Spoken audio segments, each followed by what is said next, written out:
Greater హైదరాబాద్లో వరదలు వచ్చి జనాలలో వరదలలో కొట్టుకుపోయి బురదలో మునిగిపోయి చచ్చిపోతుంటే రాష్ట్ర ప్రభుత్వం సహాయాన్ని అందించాల్సింది పోయి 500 కోట్ల రూపాయలు నగదును బాధితులకు పంచిపెడతామని చెప్పి దాదాపుగా అనారులకు 250 కోట్లు ఇచ్చిండ్రు. 250 కోట్లు కమిషన్లు టీఆర్ఎస్ నాయకుల జేబులలోకి వెళ్ళిపోయినాయి.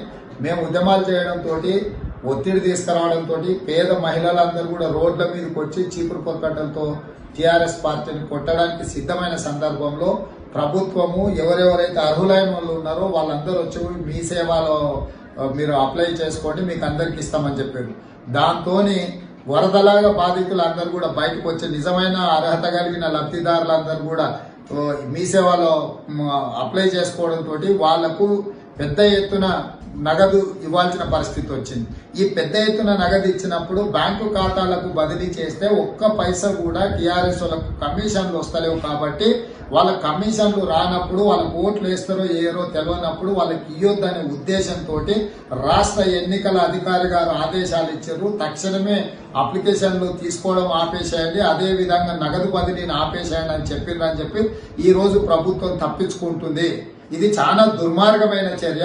ఇట్లాంటి దుర్మార్గమైన చర్యలను కేంద్రంలో అధికారంలో ఉన్న భారతీయ జనతా పార్టీ కేంద్ర హోంశాఖ సహాయ మంత్రిగా కిషన్ రెడ్డి గారు ఆయన పరిధిలోకి వస్తుంది నేషనల్ డిజాస్టర్ మేనేజ్మెంట్. ప్రకృతి వైపరీత్యం జరిగినప్పుడు బాధితులకు ప్రభుత్వము ప్రత్యక్షంగా తక్షణ సహాయం అందించాల్సిన అవసరం ఉంది. ఈ సహాయాన్ని పర్యవేక్షించే బాధ్యత, పర్యవేక్షించే అధికారం కేంద్ర ప్రభుత్వానికి, ముఖ్యంగా ఈ సికింద్రాబాద్ పార్లమెంట్ సభ్యులు కిషన్ రెడ్డి గారికి ఉన్నది. వీళ్ళిద్దరు కలిసి నాటకం ఆడడం ద్వారా పేదలకు అన్యాయం జరిగింది. ఇవాళ కొన్ని సంఘటనలు చూస్తుంటే నిజంగా కన్నీళ్లు పెట్టుకునే పరిస్థితి ఉన్నది. క్యూలో నిలబడ్డ మహిళ చచ్చిపోయింది. వరదలో దాదాపుగా 100 మంది పైగా కొట్టుకుపోయారు, వరదలో మునిగి చచ్చిపోయారు. ఇవాళ ఈ ప్రభుత్వం ఇచ్చే 10,000 రూపాయల కోసం మీ సేవలో నమోదు చేయించుకుందామని వచ్చి క్యూలో నిలబడి దాదాపుగా 4-5 గంటలు క్యూలో నిల్చోవడం వల్ల మహిళ అక్కడికక్కడే చనిపోవడం జరిగింది. తక్షణమే వరదల్లో చనిపోయిన వాళ్లకు, అక్కడ క్యూలో ఉండి చనిపోయిన వాళ్లకు 25 లక్షల రూపాయలు ప్రభుత్వం నష్టపరిహారం ఇవ్వాలి. తక్షణమే ఈ పథకాన్ని మీ సేవల బాధితులు అందరినీ కూడా నమోదు చేసుకొని వాళ్లకు నగదు ఇచ్చి తీరవలసిందే.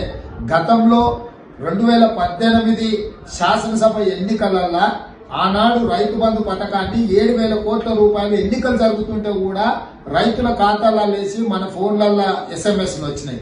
అంత పెద్ద పథకాన్ని కేంద్ర ఎన్నికల సంఘమే అనుమతి ఇచ్చినప్పుడు 7,000 కోట్ల రూపాయలు రైతుల ఖాతాలో వేసినప్పుడు ఈ రోజు గ్రేటర్ హైదరాబాద్ లో నీళ్లలో ఇల్లు మునిగిపోయి టీవీలు, ఫ్రిడ్జ్లు, మంచాలు, పిల్లలు చదువుకునే పుస్తకాల నుంచి మొత్తం సర్వం ఓడిపోయి ఈ రోజు బజార్లో బతుకు ఉన్న పరిస్థితులు ఉంటే పేదలను కనికరించి ఆదుకోవాల్సిన ప్రభుత్వాన్ని ఆదుకోకుండా ఎన్నికల సంఘం అడ్డం పడ్డదని ఈ రోజు కేసీఆర్, కేటీఆర్ గారు తప్పించుకునే ప్రయత్నం చేస్తున్నారు.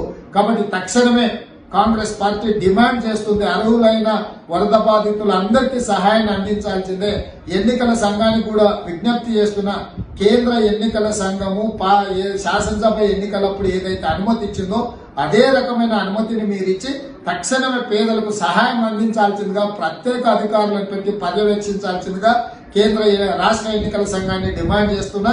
అదేవిధంగా కేంద్ర ప్రభుత్వానికి కూడా నేను విజ్ఞప్తి చేస్తున్నా, ఈ మొత్తం శాఖ, ఈ వ్యవహారం అంతా కూడా మీ పరిధిలోకి వస్తుంది. కిషన్ రెడ్డి గారు కేంద్ర ప్రభుత్వ అధికారులను ఇక్కడికి ప్రత్యేక అధికారులను రప్పించి వాళ్ళ పర్యవేక్షణలో బాధితులందరికీ సహాయం అందించాల్సిందిగా మేము బీజేపీని డిమాండ్ చేస్తున్నాం.